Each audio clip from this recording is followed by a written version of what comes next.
My name is Dennis Rochier. I'm a healthcare executive, an internal medicine physician, and I've been working in primary care and in healthcare leadership for 25 years.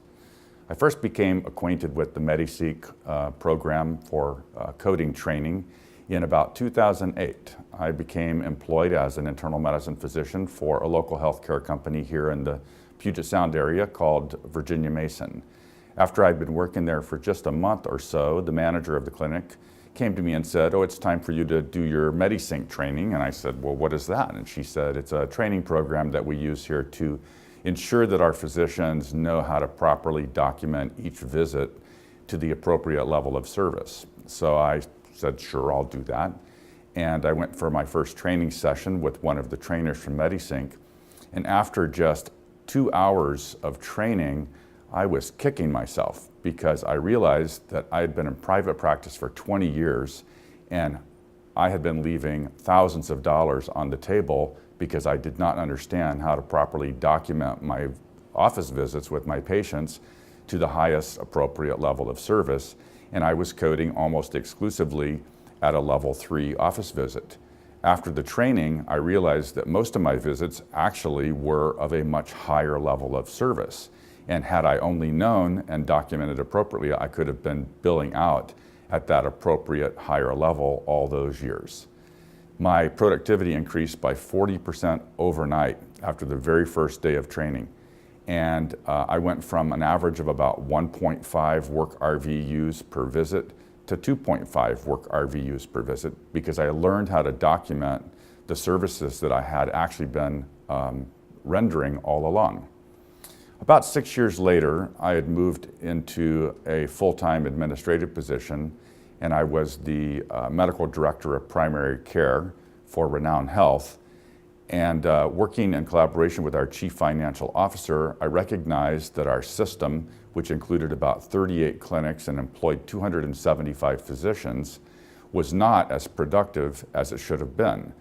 The volumes were good. We were seeing a large number of patients, but the total amount of work RVUs being billed out was significantly lower than would be expected given the burden of disease in the population we were managing. So I convinced the chief financial officer to explore bringing the MediSync program to Reno. We looked at the coding patterns for all of our primary care physicians, and we sent that off to the CodeRight people. They took a look at this and they saw definite opportunities because they noted we were, as I had always been doing, billing most of our visits at a lower level of service than you would expect. So we brought the training into Reno. We put all of our physicians and all of our non-physician providers through the training. And just as my own personal experience had taught me, we immediately saw gains in our productivity. Now, I cannot quantitate exactly how much we gained because it was at that very point that I was moving from medical director of primary care to chief medical officer of the acute care division. So I didn't follow that project all the way through to the end. But in 2016, I became the chief executive officer of Overlake Medical Clinics. Overlake Medical Clinics is a wholly owned subsidiary of Overlake Hospital Medical Center located in Bellevue, Washington. We have 26 clinics which are distributed throughout the east side of the Puget Sound market.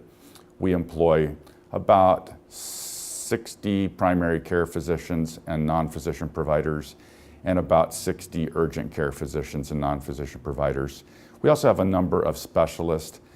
And just as I had learned looking at the coding pattern in Reno, I saw the same pattern here in the Bellevue area. We were seeing a large number of patients. We were documenting a large burden of disease in our patients, and yet our work RVUs didn't match what we should have been able to produce. So once again, I contacted CodeRight. They took a look at our data, and their conclusion matched my own suspicion that we were undercoding on a very large scale in our primary care and urgent care clinics. They also noted that our specialty care clinics were not undercoding and they were actually coding at an appropriate level. So their recommendation was that we focus our training efforts on primary care and urgent care. Once again, We brought the trainers in. They conducted the first round of training sessions. The sessions are conducted in small group setting. The trainers are all physicians.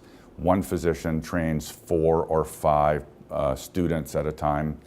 The first session is about 2 hours long, and they teach their very simple system of how to document in the note the appropriate level of service. And they also teach that the level of service ought to be dictated by the medical necessity, which is driven by the patient's underlying medical condition. So this training program isn't about upcoding, it's about coding correctly. Just as I had experienced myself, and just as I had seen in Reno, the productivity increased immediately. In fact, we completed our first wave of training in November of 2016. In December, we saw a 22% increase in productivity above what we had budgeted, even though our volumes, our patient volumes, were exactly what we had budgeted.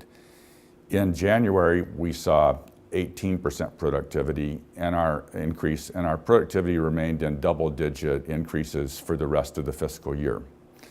And the end result was a return on our investment so that we hit a break-even after only 3 months. That includes the cost of lost productivity during the total of 6 hours of training that each of our providers underwent, as well as the cost of the training itself. So we were very happy with those results, and we didn't use the training for our specialists because we simply didn't see any opportunities there. But in both our primary care and our urgent care providers, we saw significant opportunity, and we were able to take advantage of the productivity through this program.